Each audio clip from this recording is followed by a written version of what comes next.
സുഭാഷിതങ്ങൾ 34, 35, 36, 37.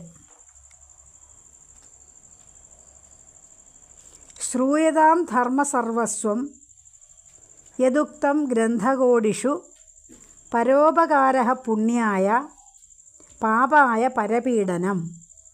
അനേകം ഗ്രന്ഥങ്ങളിൽ പറഞ്ഞിട്ടുള്ള ധർമ്മസംഹിതയുടെ ആകത്തുക എന്തെന്ന് കേൾക്കുക. അന്യന് ഉപകാരം ചെയ്താൽ പുണ്യവും അന്യനെ ദ്രോഹിച്ചാൽ പാപവുമാണ് ഫലം. പരോപകാരഃ കർത്തവ്യഃ പ്രാണൈരപി ധനൈരപി പരോപകാരജം പുണ്യം ന സ്യാത് ക്രതുശതൈരപി.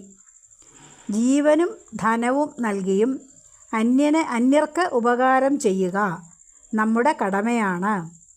എന്തെന്നാൽ പരോപകാരം കൊണ്ടുണ്ടാകുന്ന പുണ്യം 100 യാഗം ചെയ്താലും ഉണ്ടാവുകയില്ല.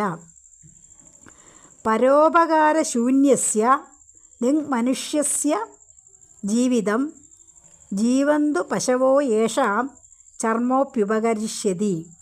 പരോപകാരം ചെയ്യാത്ത മനുഷ്യൻ്റെ ജീവിതം നിന്ദ്യമാണ്. പശുക്കൾ ജീവിച്ചു കൊള്ളട്ടെ, അവയുടെ തോലുപോലും ഉപയോഗപ്രദമാണല്ലോ. പിബന്തി നദ്യഃ സ്വയമേവ ന അംഭഃ സ്വയം ന ഖാദന്തി ഫലാനി വൃക്ഷാഃ നാദന്തി സസ്യാന്യപി വാരിവാഹാഃ പരോപകാരായ സദാം വിഭൂതയഃ. നദികൾ തനിയെ സ്വന്തം ജലം കുടിക്കുന്നില്ല, വൃക്ഷങ്ങൾ സ്വയം കായ്കൾ ഭക്ഷിക്കുന്നില്ല, മേഘങ്ങൾ സ്വയം മഴ പെയ്യിച്ചു വളർത്തുന്ന സസ്യങ്ങളെ ഭക്ഷിക്കുന്നില്ല.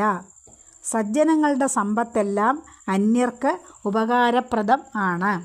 നദിയുടെ സമ്പത്താണ് വെള്ളം, വൃക്ഷങ്ങളുടെ സമ്പത്ത് ഫലങ്ങൾ, മേഘവൃഷ്ടിയുടെ സമ്പത്ത് സസ്യങ്ങൾ.